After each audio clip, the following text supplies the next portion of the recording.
আসসালামু আলাইকুম প্রিয় শিক্ষার্থীবৃন্দ, আজকে দ্বিতীয় দিনের পদার্থবিজ্ঞান ক্লাসে একাদশ শ্রেণীর 2020-21 শিক্ষাবর্ষের শিক্ষার্থীদেরকে পদার্থবিজ্ঞান ক্লাসে আমি স্বাগত জানাচ্ছি। আমরা অলরেডি ইন্ট্রোডাকশন আমাদের করেছি, পরিচিত হয়ে গেছে একটা ক্লাসে। আজকে আমরা তারই ধারাবাহিকতায় দ্বিতীয় ক্লাসে সংযুক্ত হচ্ছি। আজকের ক্লাসের আলোচনার বিষয় হবে ভৌত জগৎ এবং পরিমাপেরই অংশবিশেষ। আমি আমার আজকের ক্লাসটা গত ক্লাসের আহ্বান দিয়ে শুরু করতে চাই। গত ক্লাসে আমি একটা আহ্বান করেছিলাম, বি ন্যাচারাল।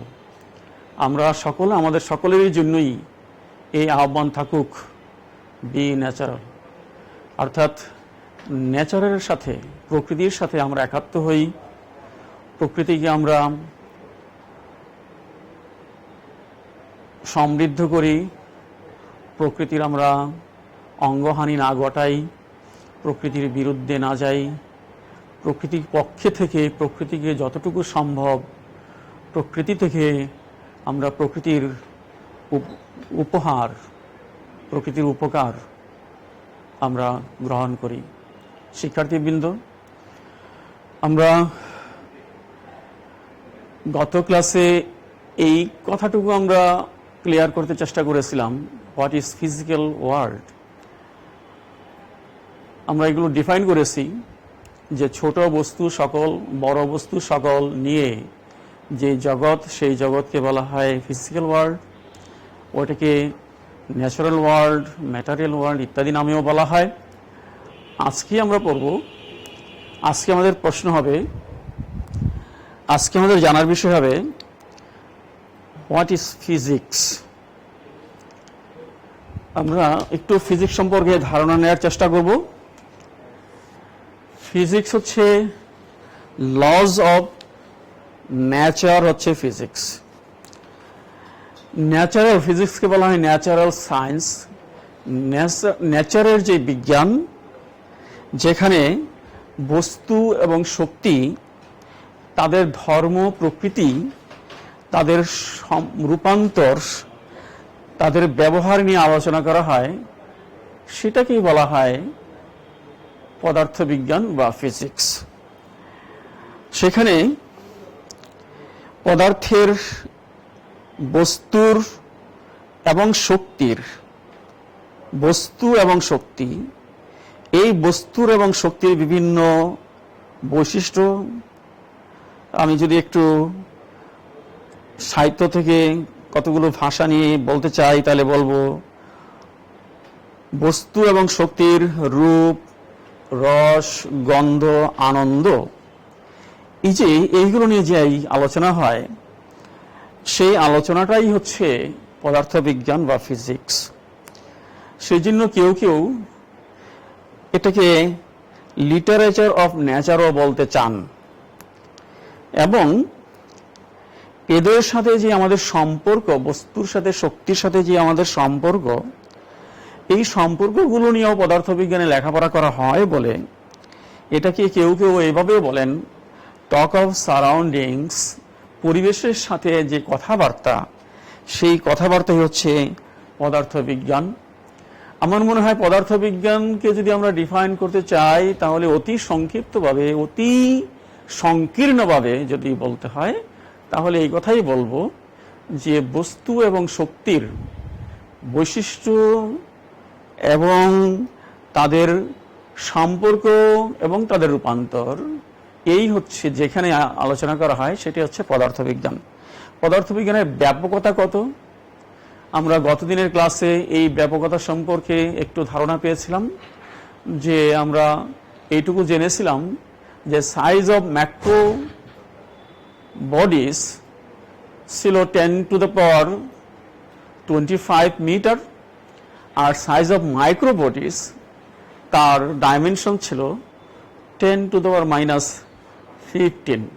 এবং এটা যদি ডিফারেন্স করা হয়, তাহলে ডিফারেন্সটা হচ্ছে, রেঞ্জের ডিফারেন্স হচ্ছে, একটার সাথে আরেকটার তুলনা হচ্ছে 10⁻প্রায় 40।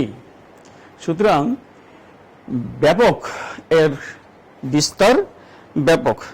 আমরা এবার দেখতে চাই যে পদার্থবিজ্ঞানের ব্যাপকতা কত। Scope of physics, scope of physics, scope of physics যদি আমাদের বলতে হয় তাহলে তো ওই একইভাবে বলবো যে পদার্থবিজ্ঞানের ব্যাপকতা কোথায় নাই। ছোট বস্তু থেকে শুরু করে বৃহত্তর বস্তু, অর্থাৎ ইলেকট্রন প্রোটন থেকে শুরু করে গ্রহ নক্ষত্র গ্যালাক্সি বা আরো কিছু ইত্যাদি। আমরা মোটামুটি কিছু কেতাবি কথায় এই কতগুলো কথা উল্লেখ করব এখানে, যে আমরা পদার্থবিজ্ঞানকে কতগুলো ভাগে ভাগ করি। এই কতগুলো কথা এখানে অত্যন্ত সংক্ষিপ্তভাবে এখানে আলোচনা করা হবে। যেমন পদার্থবিজ্ঞানের শাখা তোমরা স্লাইডে দেখতে পাচ্ছ, বলবিদ্যা একটা শাখা, তাপবিজ্ঞান একটা শাখা, শব্দবিজ্ঞান শাখা। এখানে কি কি আলোচনা করা হয় এই আমার মনে হয় এর ব্যাপক আলোচনা আমার যাওয়া উচিত না, অতি সংক্ষিপ্তভাবে বলতে হবে। শব্দবিজ্ঞান, অ্যাকুস্টিক্স, আমরা জানি যে ইঞ্জিনিয়ারিং বা যে প্রকৌশল, এই প্রকৌশলের মূল ভিত্তি হচ্ছে পদার্থবিজ্ঞান। এবং এই কথা জানি যে অ্যাকুস্টিক্স একটা ইঞ্জিনিয়ারিং আছে। তোমরা শুনলে হতাশ হবে যে আমি যতটুকু জানি বাংলাদেশে এই পর্যন্ত একজন অ্যাকুস্টিক ইঞ্জিনিয়ার নাই। অ্যাকুস্টিক্স যে আমাদের প্রবলেমগুলো সলভ করতে হয় সাধারণত আমাদের যারা ট্যাকটিশিয়ান তাদের দ্বারাই এই অ্যাকুস্টিক্সের কাজগুলো হয়ে থাকে বাংলাদেশে। তো আলোক বিজ্ঞান, পরবর্তীতে চুম্বক বিজ্ঞান, এইগুলোর বিস্তারিত আলোচনা আমি যাব না। তড়িৎ বিজ্ঞান, কঠিন অবস্থার পদার্থবিজ্ঞান মানে হচ্ছে সলিড স্টেট ফিজিক্স, এর আলোচ্য বিষয় মূলত সেমিকন্ডাক্টর। এবং এই সেমিকন্ডাক্টরের আলোচনা, সেমিকন্ডাক্টরের গবেষণা এত দূর হয়েছে যে আমরা এই সেমিকন্ডাক্টরের গবেষণার মাধ্যমে বিরাট বিরাট যন্ত্রপাতিগুলোকে অতি ক্ষুদ্র আকারে রূপান্তরিত করতে পেরেছি। আমরা ছোটবেলায় শুনেছি একটা কম্পিউটারের জন্য বিরাট একটা রুম লাগে কম্পিউটারকে জায়গা দেওয়ার জন্য। আমাদেরকে এরকমভাবে বলা হয়েছে যে একটা কম্পিউটার রাখার জন্য একটা স্টেডিয়াম সাইজের জায়গা দরকার হয়, একটা কম্পিউটারে যে যন্ত্রপাতি লাগে। কিন্তু আমরা এখন দেখছি, এই মুহূর্তে দেখছি একটা কম্পিউটার হাতের মধ্যে, হাতের মুঠোতেই একটা কম্পিউটার, একটা শক্তিশালী কম্পিউটার থাকতে পারে। এইগুলো, এই যে মিনিয়েচার ছোট হলো, এটা সেমিকন্ডাক্টরের উপর গবেষণার ফলাফল। সেই টিউবগুলো যে কি ভ্যাকিউম টিউব দিয়ে আগে ইলেকট্রিক সার্কিটগুলো তৈরি করা হয়তো, সেই ভ্যাকিউম টিউবের স্থান দখল করে নিয়েছে ট্রানজিস্টর ছোট থেকে ছোটতে রূপান্তরিত হয়েছে। এগুলো এই কঠিন অবস্থার পদার্থবিজ্ঞানের গবেষণার ফলাফল। শিক্ষার্থীবৃন্দ, আমরা আরো কতগুলো পদার্থবিজ্ঞানের শাখা নিয়ে একটু দেখতে চাই, পারমাণবিক পদার্থবিজ্ঞান, ইলেকট্রনিক্স, কোয়ান্টাম পদার্থবিদ্যা, চিকিৎসা পদার্থবিদ্যা মানে মেডিকেল ফিজিক্স, এবং মেডিকেল ফিজিক্সের সাথে সাথে বায়োফিজিক্সও একটা ফিজিক্স আছে, যার এখন প্রচুর বিষয় আশয় নিয়ে গবেষণা হচ্ছে। হেলথ ফিজিক্স নামে একটা ফিজিক্স আছে, যেটা এখন আমাদের চিকিৎসা ক্ষেত্রে বেশ জোরালো ভূমিকা রাখছে। জ্যোতির্পদার্থ বিজ্ঞান, অ্যাস্ট্রোনমি, এবং আরো বহু শাখা আছে যেগুলো এখানে আমি উল্লেখ করার আমি সুযোগ পাই নাই, বড় হয়ে যাবে স্লাইড। আমি সেই থেকে রক্ষা পাওয়ার জন্য, অর্থাৎ স্লাইডকে ছোট করার জন্য অনেকগুলো সাবজেক্ট বাদ দিয়েছি। আমি এইটুকু বোঝাতে চাই যে ফিজিক্সের ব্রাঞ্চের ব্যাপকতা কত, অনেক অনেক অনেক, এবং তার স্কোপও অনেক। সুতরাং আমরা এই কথাই বলে আমরা স্কোপ অর্থাৎ স্কোপ অফ ফিজিক্স বর্ণনা করতে যে আর বেশি কিছু না বলে এই কথাই বলতে চাই যে কোথায় নাই ফিজিক্স, কোন জায়গায় ফিজিক্সের ব্যাপকতা, ফিজিক্সের স্পর্শ, ফিজিক্সের সফলতা নাই, কোন জায়গায় একজন পদার্থ বিজ্ঞানের ছাত্রের পদচারণা নাই, এরকম একটা প্রশ্ন দিয়েই আমি শেষ করব। শিক্ষার্থীবৃন্দ, আমরা পরবর্তী স্লাইডে যাই। পরবর্তী স্লাইডে দেখতে পাবো এবার আমরা Nobel prize 2020 in physics Nobel prize ওনার, এই বছরের নোবেল প্রাইজ পাইলেন কারা কারা? নোবেল প্রাইজ পেলেন, নোবেল প্রাইজ ঘোষণা করা হয়েছে ফিজিক্সের নোবেল প্রাইজ এই বছরের। আমরা দেখতে পাচ্ছি স্লাইডে, Roger Penrose British mathematical physicist, Reinhard Genzel Germany physicist, Andrea মিয়া গেজ আমেরিকান ফিজিসিস্ট। তাদের জন্ম সালগুলো আমি উদ্দেশ্যমূলকভাবে তাদের পাশে লিখে রাখছি। 1931 সাল জন্মগ্রহণ করেছেন রজার পেনরোজ। রেইনহার্ড গ্যানজেল 1952 সাল, আর অ্যান্ড্রি মিয়া গ্যাজ 1965 সাল। তারা কি জন্য নোবেল পুরস্কার পাইছে শিক্ষার্থীবৃন্দ? হয়তো তোমরা অনেকেই জেনে ফেলেছো। ব্ল্যাক হোলের জন্য এই তিনজন বৈজ্ঞানিক, যার প্রথমজন প্রায় 90 বছর বয়সী এবং উনি স্টিফেন হকিংসের সাথে সাময়িক বিজ্ঞানী। স্টিফেন হকিং এবং রজার পেনরোজ একসাথে ব্ল্যাক হোল নিয়ে অনেক গবেষণা করেছেন। আর রজার পেনরোজ 1965 সালে, অর্থাৎ মহাবিজ্ঞানী আইনস্টাইনের মৃত্যুর 10 বছর পরে, উনি গবেষণা ফলাফল এইভাবে প্রকাশ করেছেন, যদি আইনস্টাইনের থিওরি অফ রিলেটিভিটি সত্য হয় তাহলে অবশ্যই ব্ল্যাক হোল আছে। উনি বলেন কি, রজার পেনরোজ বলেন, black holes must exist if Albert Einstein's general theory of relativity is right. তোমরা জানো যে general theory of relativity Einstein উপস্থাপন করেন। আইনস্টাইন থিওরি অফ রিলেটিভিটির দুটা পর্যায়ে উপস্থাপন করেন। একটা 1905 সালে, সেটা হচ্ছে স্পেশাল থিওরি অফ রিলেটিভিটি, আর একটা হলো 1915 সালে, এটা ছিল জেনারেল থিওরি অফ রিলেটিভিটি। এই জেনারেল থিওরি অফ রিলেটিভিটিকে স্টাডি করতে করতে রজার পেনরোজ এক সিদ্ধান্তে পৌঁছেন যে ব্ল্যাক হোল নামে কিছু বস্তু মহাবিশ্বে আছে। কিন্তু আইনস্টাইন কিন্তু তাতে আইনস্টাইন ব্ল্যাক হোল সম্পর্কে কোনো তার বিশ্বাস ছিল না। আইনস্টাইন মনে করতেন আইনস্টাইনের যে থিওরিটা ছিল, ওই থিওরির একটা পর্যায়ে, অর্থাৎ থিওরি স্টাডি করলে একটা পর্যায়ে এরকম বস্তুর বৈশিষ্ট্যর প্রিডিকশন করা যায়। আইনস্টাইন মনে করতেন তার থিওরির, তার ইকুয়েশনের এইটুকু দুর্বলতা আছে এবং ভবিষ্যতে কেউ এই দুর্বলতাটা দূর করতে পারবেন। কিন্তু সেইটা দূর না হয়ে সেটাই সঠিক, অর্থাৎ আইনস্টাইন থিওরি অফ রিলেটিভিটি সঠিক, এইটাই রজার পেনরোজ ব্ল্যাক হোলের প্রিডিকশন করে প্রমাণ করেছেন। কিন্তু যে সেটা ছিল তাত্ত্বিক প্রমাণ। সেই কারণে বিজ্ঞানের জগতে যে নোবেল দেওয়া হয়, নোবেলটা অতদিন নোবেল পুরস্কারে পুরস্কৃত হন নাই, কারণ নোবেল পুরস্কারে পুরস্কৃত হওয়ার জন্য কিছু বিধি আছে যেগুলো শুধু তাত্ত্বিকতার উপর হয় না, প্র্যাকটিক্যালের উপরে হয়। এবং এই প্র্যাকটিক্যাল করেছেন প্রায় বিগত 1 দশক ধরে রেইনহার্ড গ্যানজেল, অ্যান্ড্রি মিয়া গ্যাজ। তারা আমাদের মহাবিশ্বের, আমাদের যে গ্যালাক্সি আছে, এই গ্যালাক্সির কেন্দ্রে এরকম একটা ম্যাসিভ বডি, যেটাকে ব্ল্যাক হোল বলা হয়, ব্ল্যাক হোলের অস্তিত্ব পেয়েছেন। এবং এই তত্ত্ব এবং প্র্যাকটিক্যাল এক হওয়ার কারণে সুইডিশ নোবেল একাডেমি তাদেরকে নোবেল প্রাইজের জন্য মনোনয়ন করেছেন এবং নোবেল প্রাইজ তাদেরকে দেওয়া হলো। তাহলে আমি যেটা বলতে চাচ্ছি, এই আলোচনার ধারাবাহিকতায় আমার আগের আলোচনাটা ছিল স্কোপ অফ ফিজিক্স, এবং সর্বশেষ সাবজেক্ট আমি দেখিয়েছিলাম জ্যোতির্বিজ্ঞান। এই বিজ্ঞানী 3 জন জ্যোতির্বিজ্ঞানে গবেষণা করার কারণে তারা নোবেল পুরস্কার পেয়েছেন শিক্ষার্থীবৃন্দ।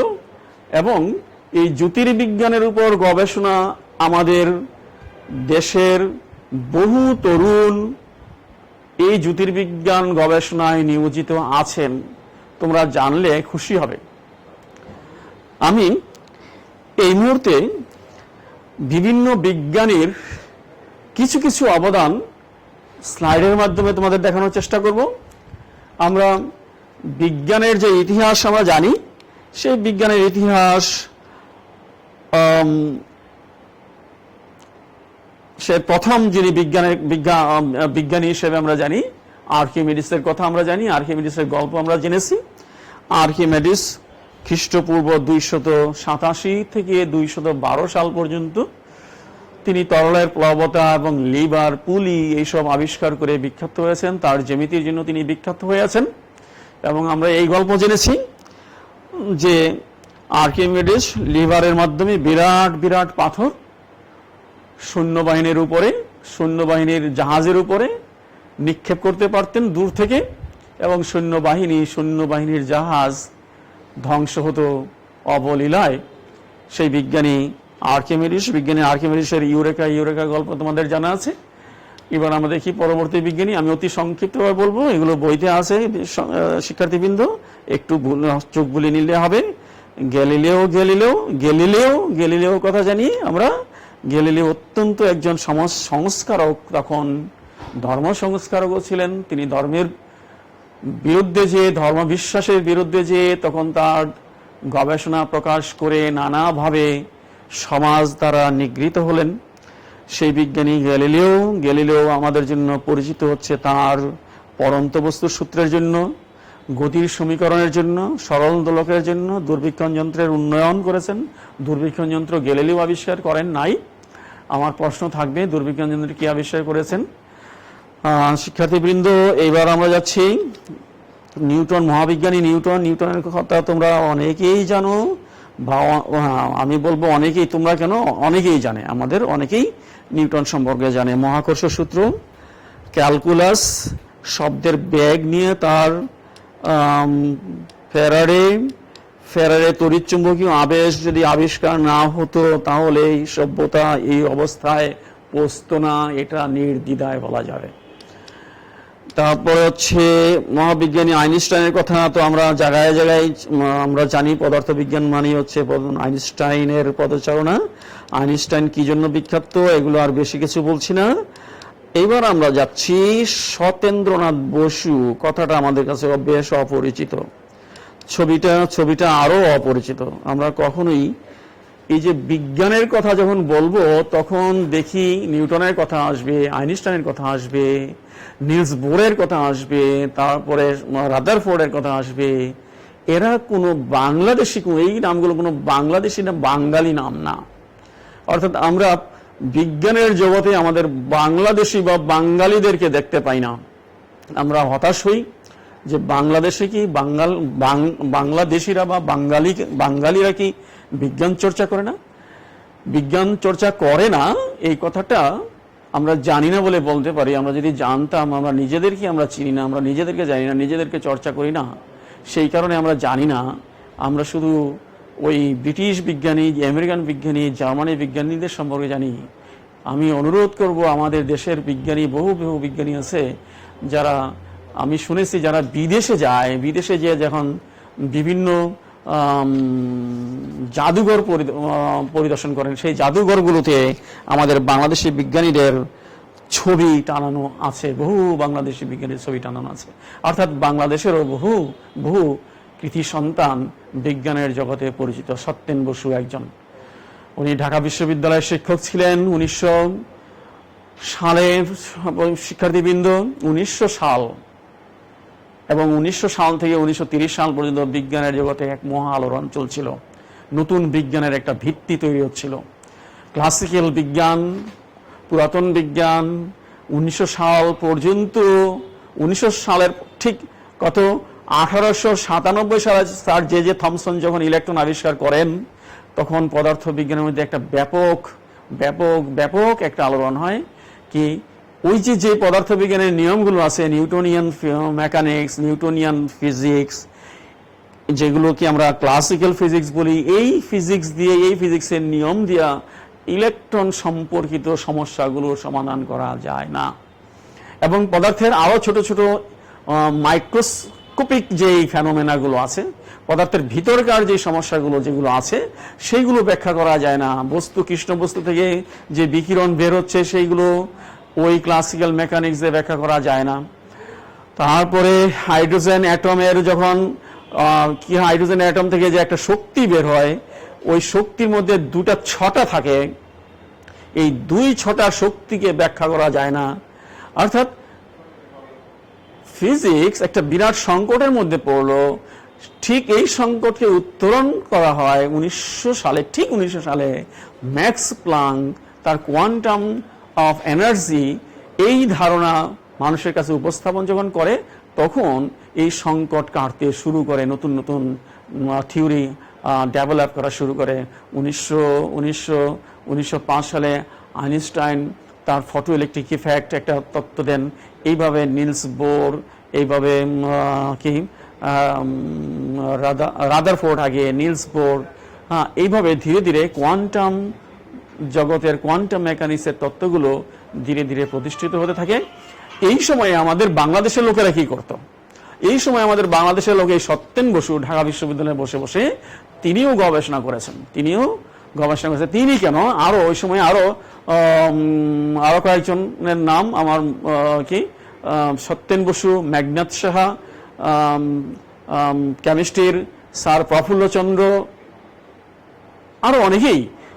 ওই সময়ে বাংলাদেশের মানুষও বিজ্ঞানের এই সমস্যা থেকে দূরে থাকে না, বিজ্ঞানের সমস্যা নিয়েও তারা জড়িত ছিলেন। অর্থাৎ বিজ্ঞানের সমস্যাগুলো সমাধান করার জন্য বাংলাদেশের বাঙালিরাও চেষ্টা ছিলেন, এবং চেষ্টা অত্যন্ত সফলভাবে আমাদের বাংলাদেশের বৈজ্ঞানিক এখানে অবদান রেখেছেন।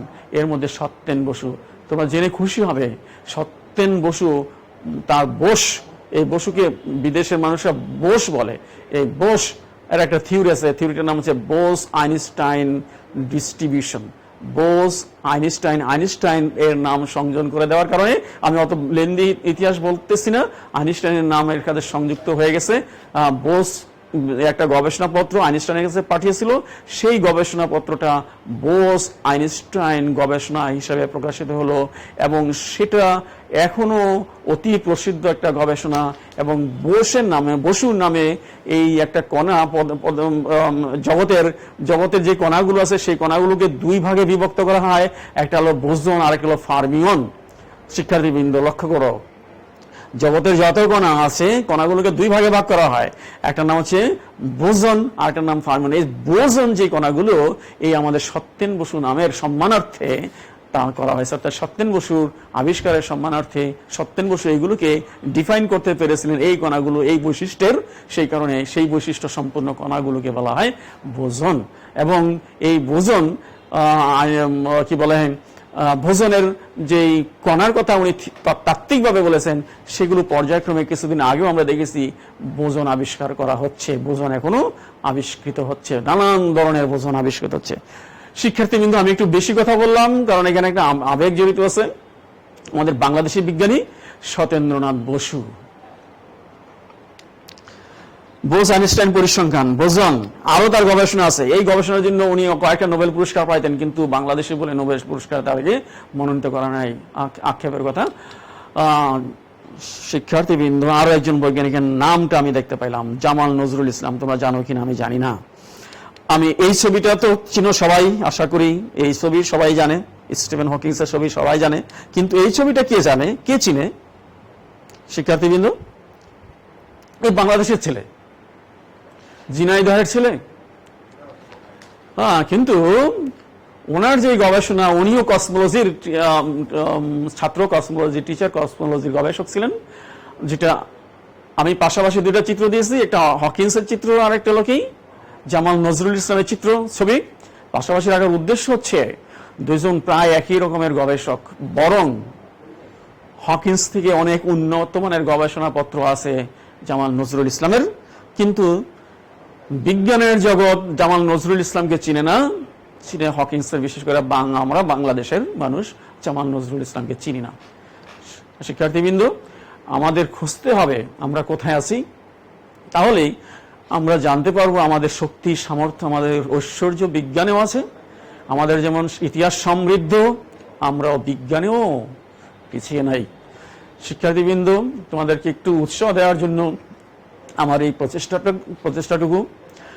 এবার আমরা আরো আমাদের বাংলাদেশি বিখ্যাত কিছু লোকের কথা তোমাদেরকে সামনে উপস্থাপন করতে চাই। এটা জামাল নজরুল ইসলাম স্যার, যিনি যার গবেষণাপত্র ছিল, যার একটা বইয়ের নাম ছিল the ultimate fate of the universe, যেটা বিরাট আলোড়ন সৃষ্টি করেছিল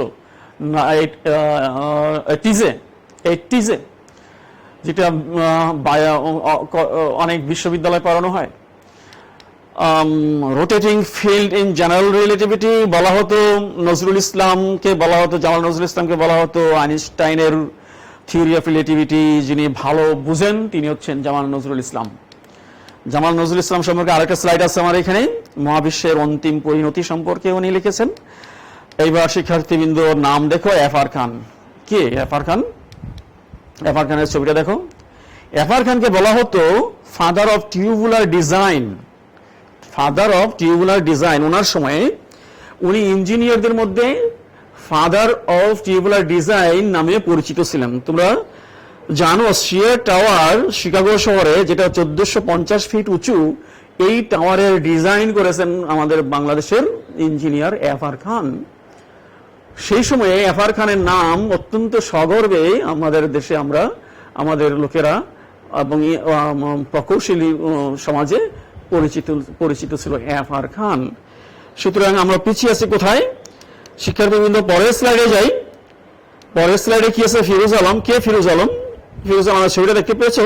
ফিরোজ আলম প্রকৌশলী, যিনি প্রায় 1 কিলোমিটার উঁচু দালান তৈরির কৌশল উপস্থাপন করেছেন।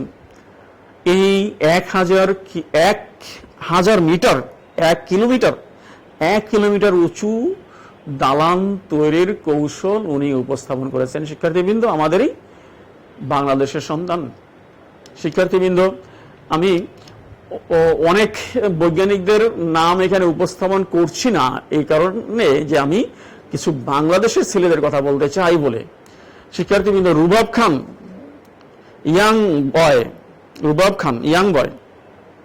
তরুণ রুবাব খান। কে রুবাব খান? নাসার বিজ্ঞানী। 5টি সুপার সাইজের নক্ষত্র আবিষ্কারক ওই টিমের নেতৃত্ব দিয়েছেন। যে টিম 5টি সুপার সাইজের নক্ষত্র আবিষ্কার করেছেন, তার নেতৃত্বে বাংলাদেশের ছেলে রুবাব খান। আমার মনে হয় শিক্ষার্থীবৃন্দ, তোমরা এই কথাগুলো শুনে অনুপ্রাণিত হচ্ছ, আমি আশা করি।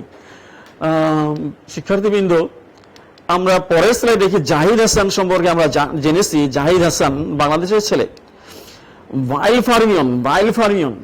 ফার্মিয়ন আবিষ্কার করেছেন সেই দিন 2014 সালে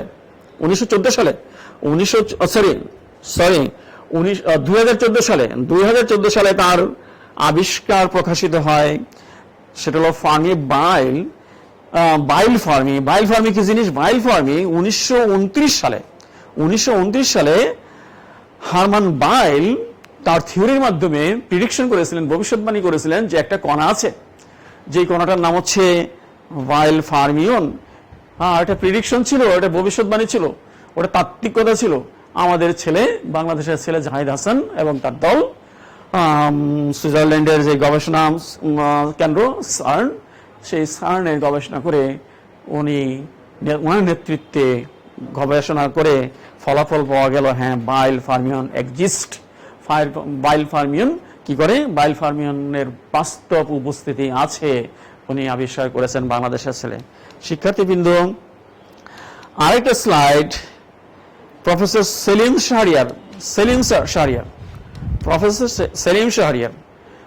শাহরিয়ার কি করেছেন?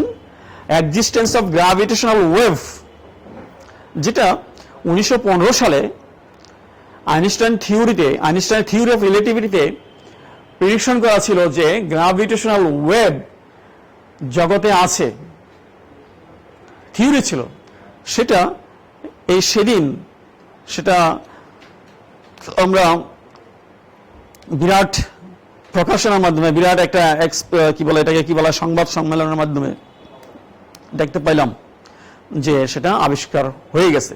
দুটা বৃহৎ বস্তুর সংঘর্ষ ঘটিয়ে ওইখান থেকে যেই ওয়েভ হয়, সেই ওয়েভ হচ্ছে গ্রাভিটেশনাল ওয়েভ।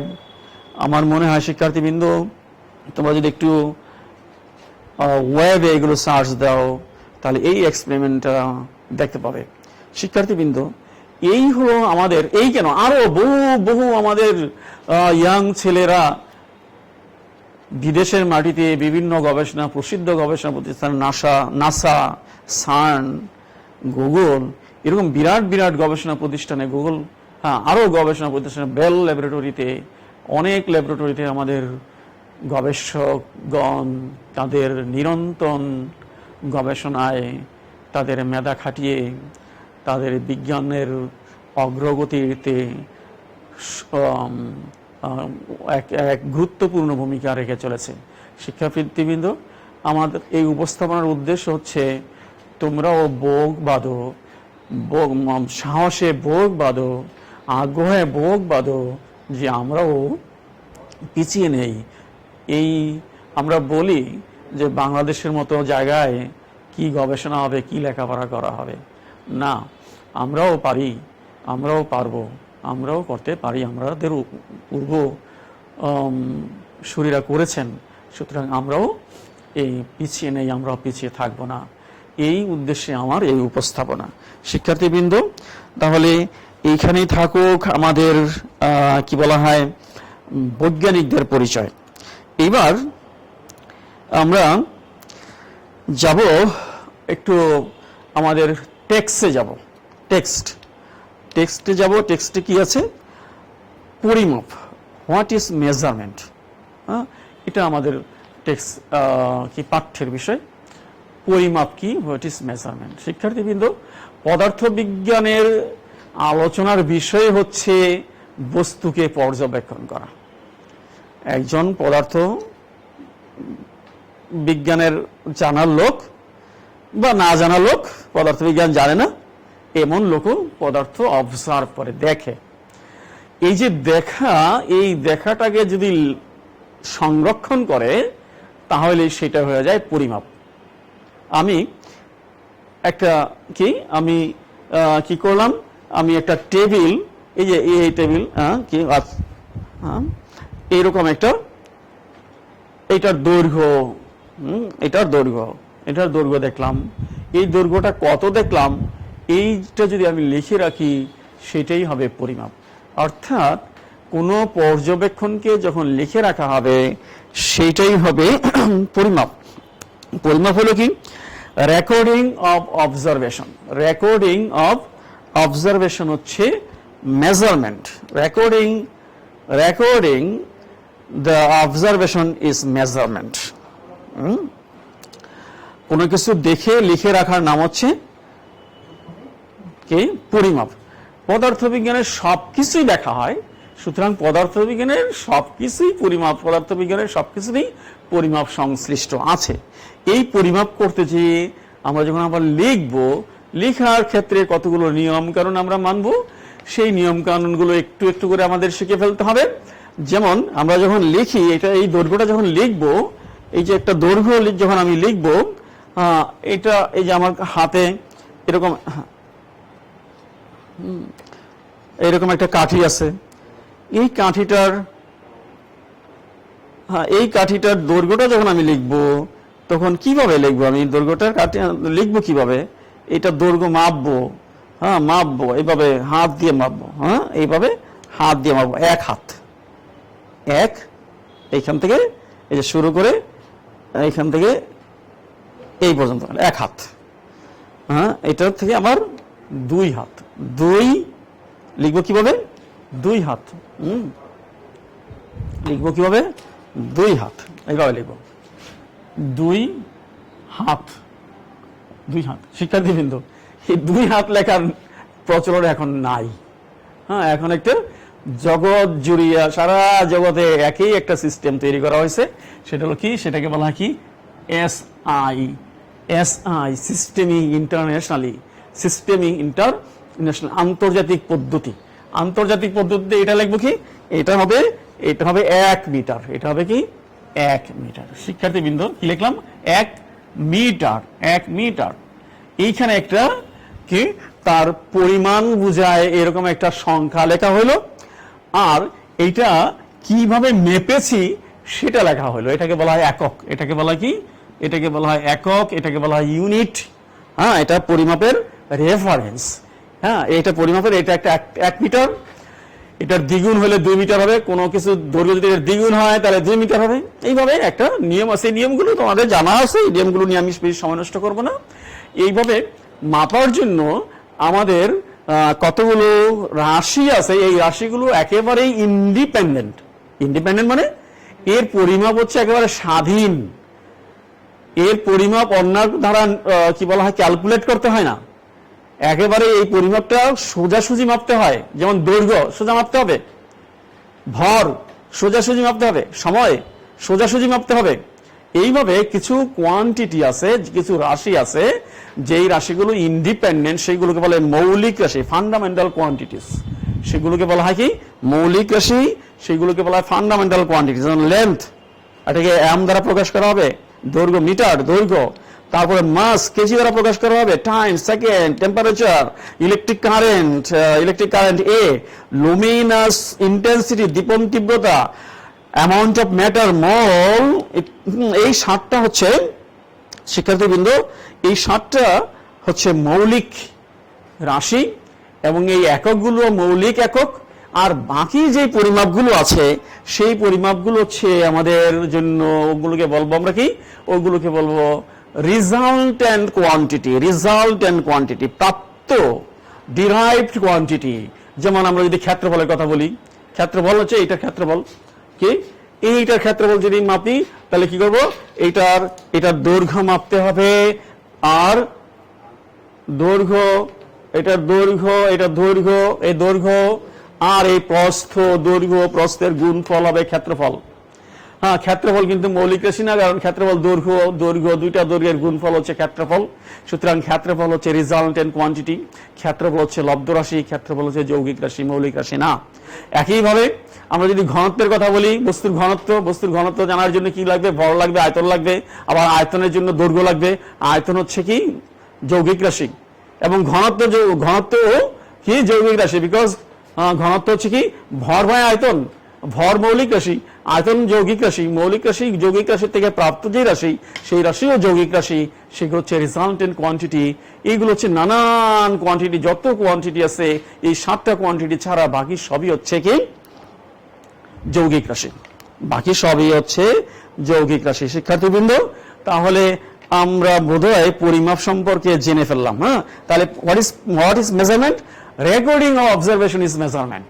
কোনো কিছু দেখে লিখে ফেলাটার নাম হচ্ছে কি পরিমাপ। কোনো কিছু দেখে লিখে রাখাটা হচ্ছে পরিমাপ। ওকে শিক্ষার্থীবৃন্দ, এবার আমরা দেখি এরর ইন মেজারমেন্ট। মেজারমেন্ট তো আছে, আবার এরর কেন? এরর মানে হচ্ছে ত্রুটি। হ্যাঁ, অর্থাৎ পরিমাপের ত্রুটি। পরিমাপের ত্রুটি বলতে আমরা কি বুঝবো? আবার পরিমাপের ত্রুটি কি? পরিমাপ করবো আবার ত্রুটি হবে কেন? পরিমাপ করতে যাব আবার ত্রুটি হবে কেন? ইচ্ছা করলে তো ত্রুটি হবেই। ইচ্ছা করে যদি আমরা ত্রুটিপূর্ণ মাপি তাহলে তো ত্রুটি হবেই। শিক্ষার্থীবৃন্দ, খুব মজার জিনিস, তাই না? আমরা কিছু জিনিস যখন কিনতে চাই তখন ক্রেতা আর বিক্রেতার মাঝে একটা সম্পর্ক দেখতে পাই। হ্যাঁ, যখন কিছু কিনতে চাই তখন একটু বেশি কিনতে চাই, মেপে যেন বেশি দেয় আমাকে, আমি এটা চাই। আবার বিক্রেতা কি করতে চায়? না, বিক্রেতা চায় একটু কম দেই। হ্যাঁ, এরকম চায়। তাহলে কি হলো? বিক্রেতা একটু কম দিল, আবার ক্রেতা একটু বেশি চাইলো। আবার কখনো কখনো কোনো ক্রেতা সেই মাপটা আবার অন্য জায়গায় নিয়ে মাপে, একটু কম বেশি হয়ে যায়, তখন তার মন খারাপ হয়। এই যে ডেভিয়েশন, এই যে বিচ্যুতি, এই যে মাপ থেকে, প্রকৃত মাপ থেকে একটু ব্যত্যয় ঘটল। প্রকৃত মাপ যেটা 1 কেজি হয় নাই, 1 কেজি আমি কিনতে চেয়েছিলাম, 1 কেজি বস্তু 1 কেজি পাই নাই, 1 কেজি থেকে কম পাইলাম, বা 1 কেজি থেকে বেশি নিলাম। এই যে কি বলে, এটাকে কি বলা হয়? এটাকে বলে ভেরিয়েশন। এটাকে বলা হয় বিচ্যুতি, এটাকে বলা হয় কি, এটাকে বলা হয় হ্যাঁ, এইটাকে বলা হয় পার্থক্য। এই পার্থক্যই হচ্ছে কিসের পার্থক্য? প্রকৃত মাপ থেকে পার্থক্য। এই প্রকৃত মাপ থেকে যে পার্থক্য, সেই পার্থক্যই হচ্ছে এরর ইন মেজারমেন্ট। কিন্তু শিক্ষার্থীবৃন্দ, আমি যে গল্প করলাম এটা কিন্তু এরর না, এটা হলো ভুলকৃত, ইচ্ছাকৃত কাজ হয়েছে। ইচ্ছাকৃত যেই ডেভিয়েশন হয় সেটাকে এরর বলবো না আমরা। হ্যাঁ, এটাকে রং, এটা হচ্ছে রং, এটা হচ্ছে মিস্টেক, এইটা না। তো হোয়াট ইজ এরর? এরর হচ্ছে কি, এরর কাকে বলবো আমরা? এরর হচ্ছে variation of the variation of uncertainty in measurement is error.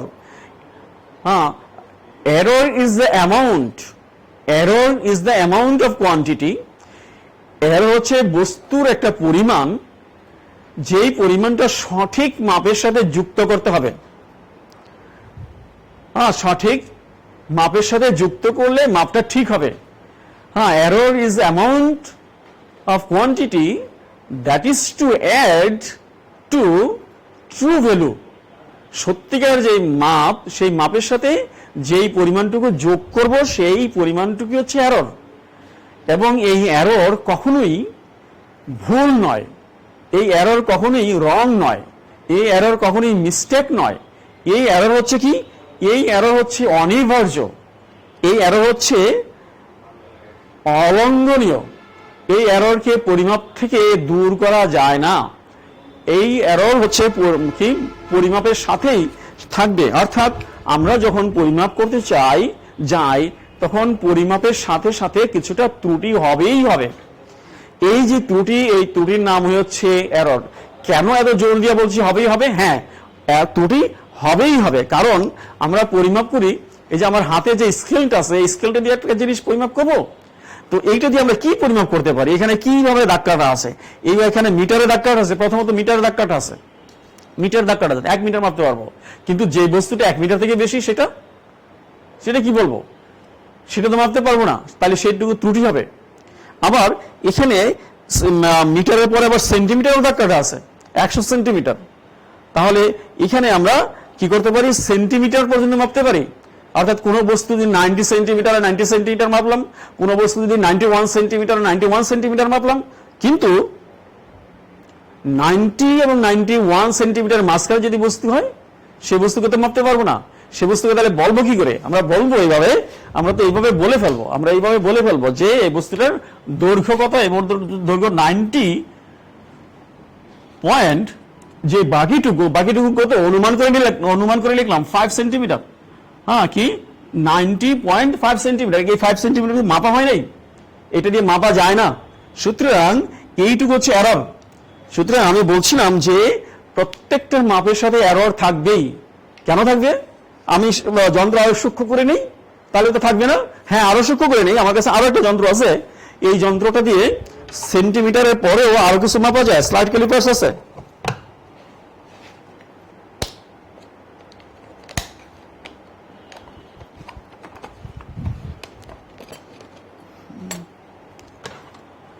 শিক্ষার্থীবৃন্দ, মিলিমিটার পর্যন্ত মাপা যায়। এই যন্ত্রটা দিয়ে মিলিমিটার পর্যন্ত মাপা যায়। ভালো কথা, মিলিমিটার পর্যন্ত। তাহলে এই যে এই দৈর্ঘ্যটার কথা বললাম, সেই দৈর্ঘ্যটা আমরা সঠিক করে মাপলাম কি 90 সেন্টিমিটার, 90 সেন্টিমিটার প্লাস 4 মিলিমিটার। কিন্তু মিলিমিটার পরে যে দৈর্ঘ্যটা, মিলিমিটারের পরে বাকিটুকু কি দিয়ে মাপবো? বাকিটুকু তো এই যন্ত্র দিয়ে মাপা যাবে না। তাহলে এই যন্ত্রের জন্য এটা হলো এরর। এই যন্ত্র দিয়ে যদি মাপি, তাহলে এই মিলিমিটারের পরে যে মাপটুকু, সেই মাপটুকুই হবে ত্রুটি। সুতরাং আমি যে আমার কাছে যে দুইটা যন্ত্রের কথা বললাম, এই দুইটা যন্ত্র দিয়ে যদি আমি মাপি, তাহলে কি হবে? এরর থাকবেই। তাহলে তৃতীয় যন্ত্র নেই আমরা, এরর যেন না থাকে। হ্যাঁ, তৃতীয় যন্ত্র নিলেও এরর থাকবে। তৃতীয় যন্ত্রেরও মাপার একটা সামর্থ্য আছে, অর্থাৎ প্রত্যেকটা যন্ত্রেরই মাপার একটা নির্দিষ্ট প্রিসিশন আছে। সুতরাং ওই প্রিসিশন পর্যন্ত মাপা যাবে, প্রিসিশন কে কি করা অতিক্রম করা যাবে না। অতিক্রম যে করতে পারছি না সেটি হচ্ছে এরর।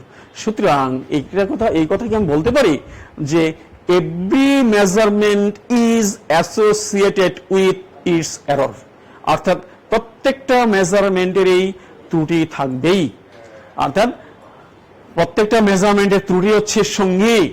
ত্রুটি মেজারমেন্ট যেমন থাকবে ত্রুটিও থাকবে, যেমন আগুন থাকলে ধোঁয়া থাকবে, ঠিক মেজারমেন্ট থাকলে ত্রুটিও থাকবে। তাহলে আমরা কি ত্রুটি নিয়ে বসবাস করব? ত্রুটিকে মেনে নেব না? ত্রুটিকে মেনে নেব না। তাহলে কি করব? আমাদের কাজ হচ্ছে টু মিনিমাইজ দি এরর। এই এররকে মিনিমাইজ করা হচ্ছে আমাদের আসল কাজ। তো শিক্ষার্থীবৃন্দ, আমরা এরর থাকুক, এররকে আমরা কি করব? মিনিমাইজ করব। এররকে মিনিমাইজ করার জন্য শিক্ষার্থীবৃন্দ এরকম একটা উদাহরণ আছে, বহু উদাহরণ আছে। আমরা যখন কোনো ভালো ব্র্যান্ডের যখন বস্তু কিনি সেখানে তার পিউরিটি লেখা থাকে, লক্ষ্য করেছো যে এখানে 99.99 পিওর বলা হয়, 100% পিওর বলা হয় না। এটা 100% না, এখানে এরর আছে। এখানে এরর কত? এখানে এরর 0.01 এরর। আবার যদি এরকম হতো না আরো পিওর 99.99, হ্যাঁ, তাহলে এইখানেও এরর আছে। এখানে এরর কত? 0.001। এররের পরিমাণ এখান থেকে এখানে কম, এখান থেকে এখানে কম। সুতরাং এইটার থেকে বেশি এটা পিওর, এটার থেকে এটা বেশি পিওর। হ্যাঁ, সুতরাং যেখানে এরর কম সেইটাই হচ্ছে মোর পিওর, মোর রাইট, মোর অ্যাকুরেট। শিক্ষার্থীবৃন্দ, আমাদের এই কাজটাই করতে হবে যে এরর কমাইতে হবে। হ্যাঁ, এররকে আমরা কমাতে চাই, তাহলে এররকে কমানোর জন্য কি করতে হবে? এররকে একটু চিনে নেই আমরা। এররগুলো কি কি এরর, এররের ক্লাসিফিকেশনটা কি? এররকে আমরা মূলত কয়েকটা ক্লাসে ভাগ করব। একটা ক্লাস হচ্ছে instrumental error. Instrumental error, types of error. Instrumental error অর্থাৎ যন্ত্র সম্পর্কীয় যে এররগুলো আছে, সেই যন্ত্রের যে ত্রুটিগুলো আছে, সেই ত্রুটিগুলো শিক্ষার্থীবৃন্দ এখানে একটু কথা বলে নিই। এরর কেন আসে? এরর নানার কারণে আসবে। একটা হচ্ছে আমরা যেইভাবে মাপি, যেই যন্ত্র দিয়ে মাপি সেই যন্ত্রের কারণে আসবে, যে মাপে তার কারণে আসবে অর্থাৎ ব্যক্তির কারণে আসবে, আর যে পরিবেশে মাপি পরিবেশের কারণে এরর আসবে। তাহলে আমরা এররকে ক্লাসিফাই করি। এরর হচ্ছে ইনস্ট্রুমেন্টাল এরর অর্থাৎ যন্ত্রের যান্ত্রিক ত্রুটি। যান্ত্রিক ত্রুটি আবার কয়েকটা ভাগে ভাগ করা যায়, যেমন জিরো এরর। জিরো এরর কি? আমার হাতে শিক্ষার্থীবৃন্দ একটা যন্ত্র আছে, দেখো এই যে যন্ত্রটা, এটার নাম হচ্ছে স্লাইড ক্যালিপার্স। এই যন্ত্রটার নাম হচ্ছে স্লাইড ক্যালিপার্স। হ্যাঁ, স্লাইড ক্যালিপার্স। এই যন্ত্রটার মধ্যে দুইটা স্কেল আছে, দুটা স্কেল, এই দুটা চোয়াল।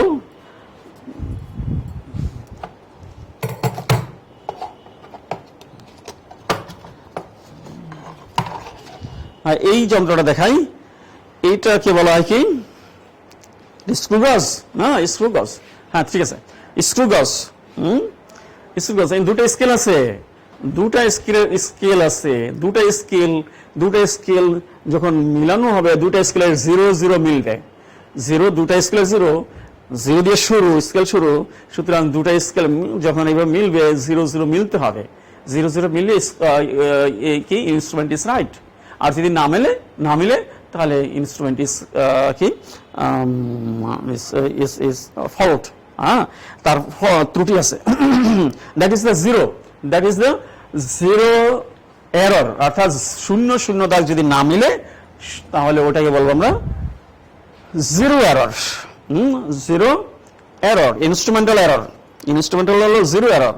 আরেকটা এরর আছে, এই যে দেখতে পাচ্ছ শিক্ষার্থীবৃন্দ, এখানে একটা স্ক্রু আছে। অনেক যন্ত্রতে স্ক্রু আছে, স্ক্রু।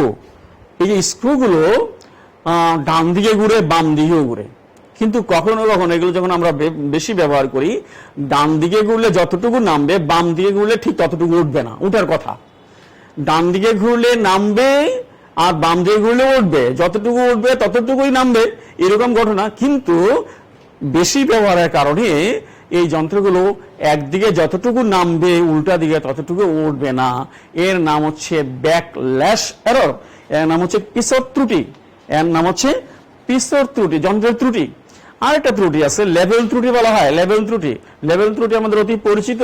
অনেক যন্ত্র আছে অনুভূমিক রাখতে হয়, অনুভূমিক রাখতে হয়। এরকম যেমন দাড়িপাল্লার কথা বলি, দাড়িপাল্লা ধরা হয়েছে এখানে, কিন্তু এটা অনুভূমিক না, একদিকে কাত হয়ে আছে, একদিকে কাত হয়ে থাকে। সুতরাং ওই দাড়িপাল্লা দিয়ে মাপলে সঠিক মাপ হবে না। That is the level error.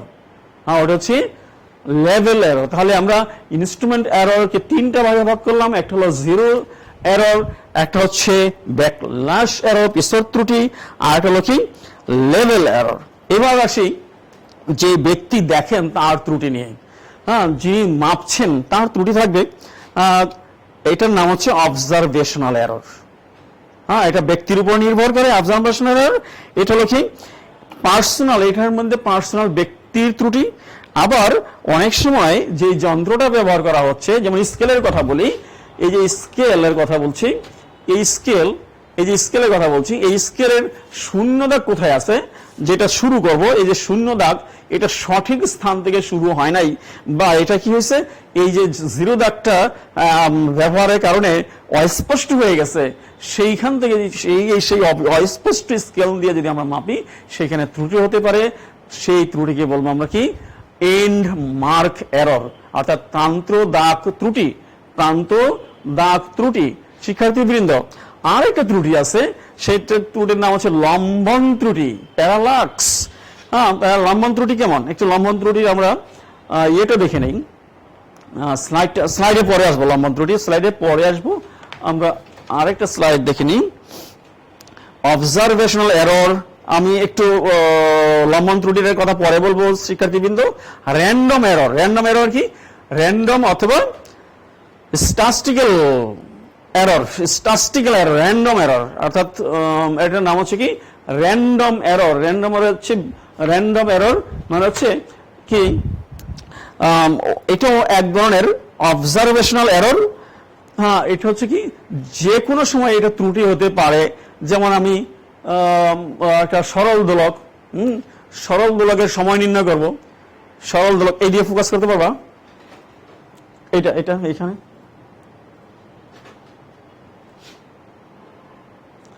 শিক্ষার্থীবৃন্দ, হ্যাঁ ঠিক আছে, একটু নিচে। এই যে সরল দোলকের আমি এই যে দুলছে, এই সব পর্যায়কাল নির্ণয় করব।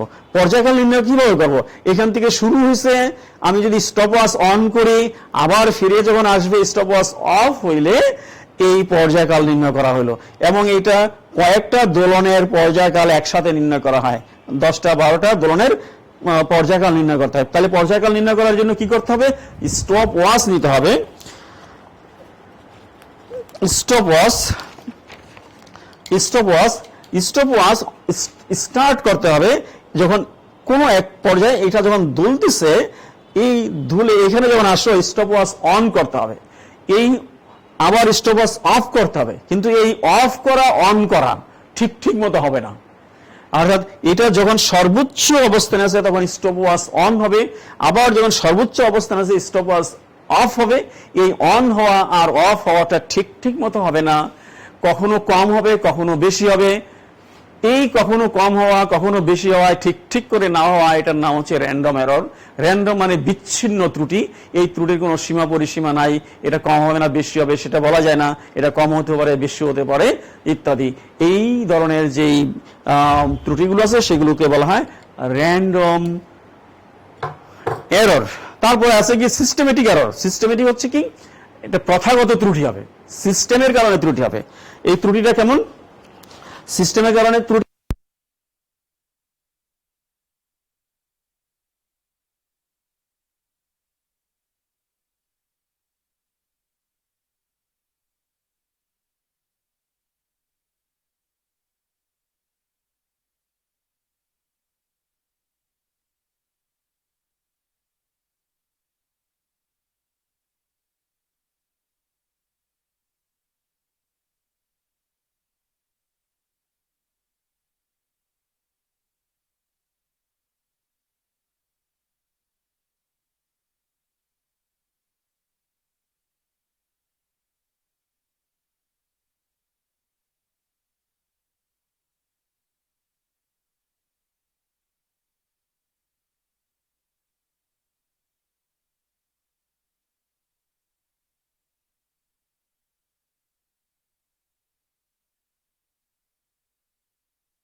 হ্যাঁ, না শিক্ষার্থীবৃন্দ, এবার লম্বন ত্রুটিটা একটু আমরা দেখে নেই। লম্বন ত্রুটি লক্ষ্য করছো? লম্বন ত্রুটিটা, লম্বন ত্রুটি কি হলো একটু দেখি। লম্বন ত্রুটি আমরা এই যে লম্বন ত্রুটি, একজন পর্যবেক্ষক এই যে মাপটা তিনটা অবস্থান থেকে দেখার চেষ্টা করছে। এইখান থেকে যখন দেখছে তখন এই মাপ বলছে যে এটা 4.9 সেন্টিমিটার। আবার এই কোণার থেকে যখন দেখছে তখন এটা এই পরিমাপটা হচ্ছে 4.7 সেন্টিমিটার। কিন্তু এইভাবে লম্ব খাড়া যদি দেখে তাহলে এটা মান হচ্ছে 4.8 সেন্টিমিটার। তাহলে এই পর্যবেক্ষণগুলো ডেভিয়েটেড পর্যবেক্ষণ, এই পর্যবেক্ষণগুলো হচ্ছে ত্রুটিপূর্ণ পর্যবেক্ষণ। আমরা এই পর্যবেক্ষণে যদি এরকম সোজাসুজি লম্বালম্বি ভাবে দেখি তাহলে সেখানে ত্রুটি থাকবে না। সেই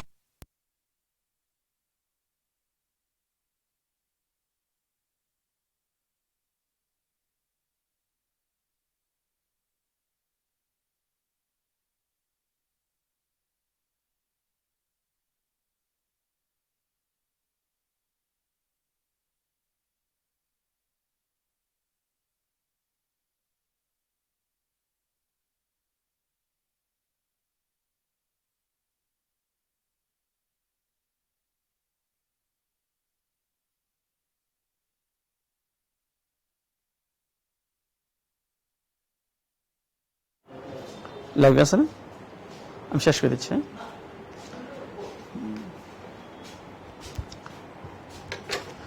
শিক্ষার্থীবৃন্দ, তাহলে আমাদের ত্রুটি নিয়ে আমাদের ত্রুটি নিয়ে কথাবার্তা শেষ হলো।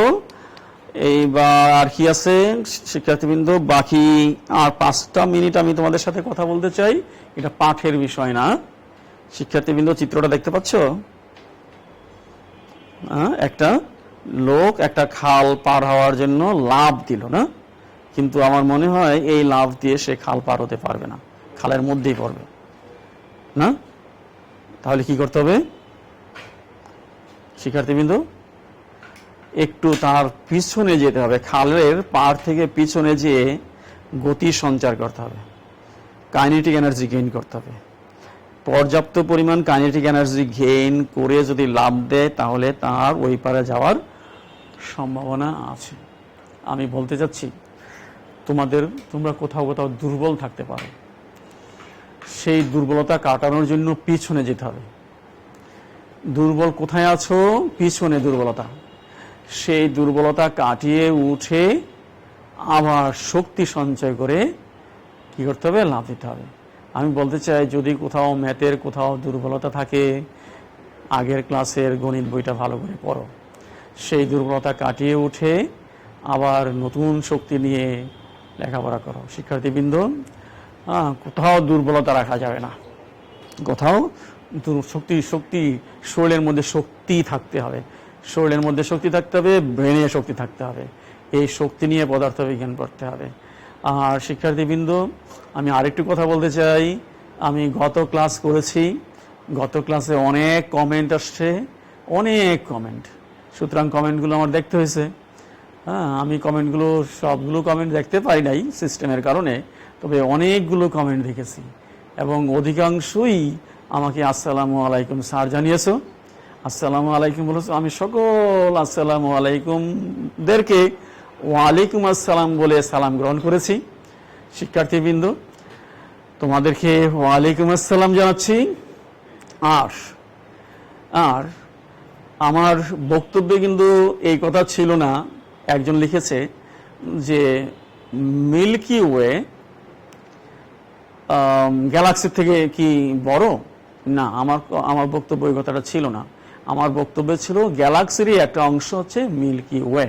ও আমার স্লাইডেও আছে, স্লাইডটা হয়তো বুঝতে ভুল করেছো।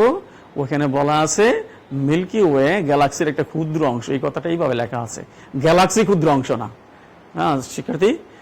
প্রিয় শিক্ষার্থী, গ্যালাক্সি ক্ষুদ্র অংশ না, গ্যালাক্সির ক্ষুদ্র অংশ। মিল্কি ওয়ে ছিল গ্যালাক্সির ক্ষুদ্র অংশ। আর কথা হলো কি, আরও কথা হবে, আরও ক্লাসের সামনের ক্লাসে আমি উপস্থিত হব। আর বইটা একটু সাথে রেখে বইটা একটু পড়ো। আর 24 ঘন্টার মধ্যে আমার মনে হয় 10টা মিনিট তুমি একটু আলাদা করো, এইভাবে যে তোমার সমস্ত কাজ যখন শেষ হবে, যখন তুমি ঘুমাতে যাবে, হাত পা ধুয়ে ভালো করে ঠান্ডা হয়ে ঘুমাতে যাবে, আর সেইখানে তুমি ভাববে যে আজকে আমি কতটুকু কি করলাম, হ্যাঁ কতটুকু কি করলাম এটা একটু হিসাব নেবে। আর আগামীকাল ইনশাল্লাহ এর থেকে আমি বেশি কিছু করব এই আশা করে, আল্লাহর কাছে এই প্রার্থনা করে তুমি ঘুমাতে যাবে। আর শিক্ষার্থীবৃন্দ, আমরা কি ন্যাচারাল হব। আমি যেই রুমে থাকবো সেই রুমের ফ্যান চলবে, লাইট চলবে, আর যখন রুম থেকে আমরা বের হয়ে আসবো ফ্যান লাইটটা অফ হবে, আমি অফ করব। শিক্ষার্থীবৃন্দ, অশেষ ধন্যবাদ, তোমাদের জন্য অনেক দোয়া। হ্যাঁ, আবার দেখা হবে। আল্লাহ হাফেজ।